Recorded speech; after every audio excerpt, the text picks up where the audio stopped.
show him all of the love. Let's hear it for Eric, everybody. Eric.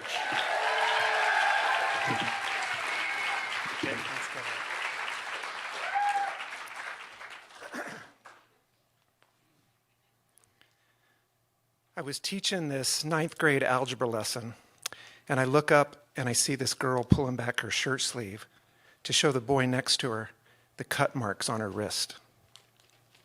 And then she looks at me with tears in her eyes. Mr. McNeil, I need to go see my counselor. And I nod my head. It's all I can do. I'm an emotional wreck. The boy next to her was teasing her about being depressed. Later, when she tries to apologize for leaving, I stop her and I say, no, I'm the one apologizing for not keeping this class safe for you. And she has tears in her eyes again. There are about 5-10 kids as fragile as her in this class, and I'm trying to make it a place where everybody can learn. And then one day, John is added to the class. He walks in the middle of a lesson. For 14, he's big. He's over 6 feet tall, solid, good-looking kid, just oozing charisma.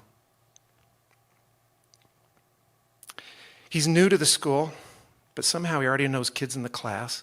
So he starts these conversations before he ever even makes eye contact with me. And I realize right then this class is no longer mine, it's his.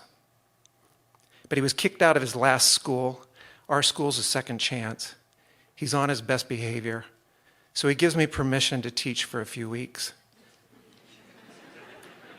until the ghosts from his past catch up to him. He walks in late one day, and I see a side of him that I've never seen before. And I don't remember what I said, but he says, "That's not what your wife said when I was having sex with her last night." There is no math lesson in the universe that will give me a teaching moment like this. Much younger version of myself would have been in his face yelling at him. But if you want to lose the trust of those fragile kids and everybody else, including him, go for it. So instead I said, "John, my heart hurts, man, because I know where this is going. I've seen it all before, but I'm not kicking you out of this class. I want you to be here with me, so we'll talk later." Well, later that day, my daughter walks in shaking. "Dad, I just saw a fight in the hallway. John knocked this kid out, and he was still kicking him and punching him in the head as security pulled him off." John was expelled.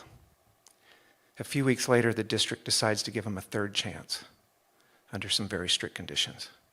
So I'm waiting for him at the door. "John, you can come in here when you tell me you'll do what I ask, because I got to keep this class safe." And he squares up on me.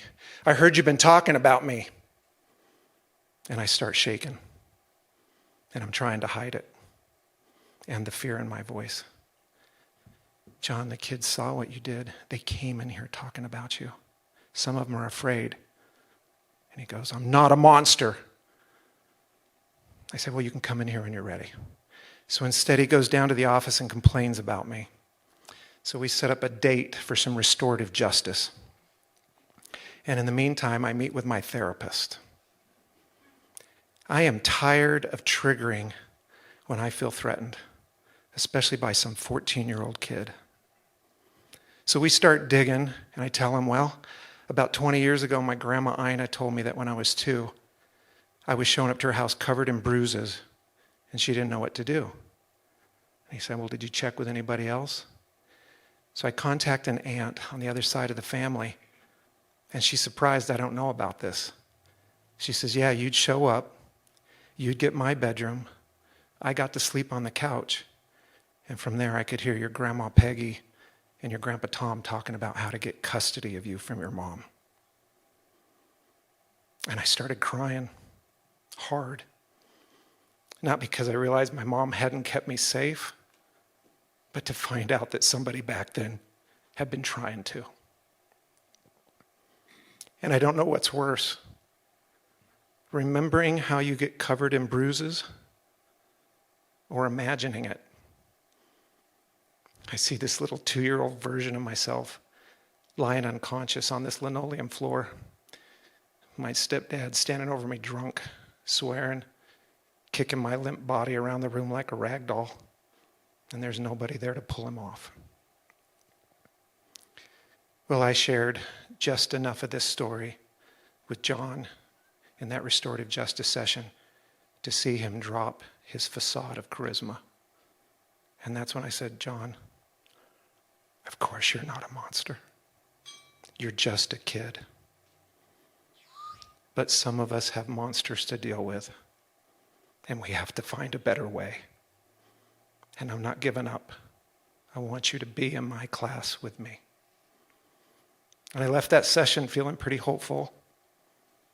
And that was the last I ever saw of John. He kicked himself out of our school. I guess the bar was too high.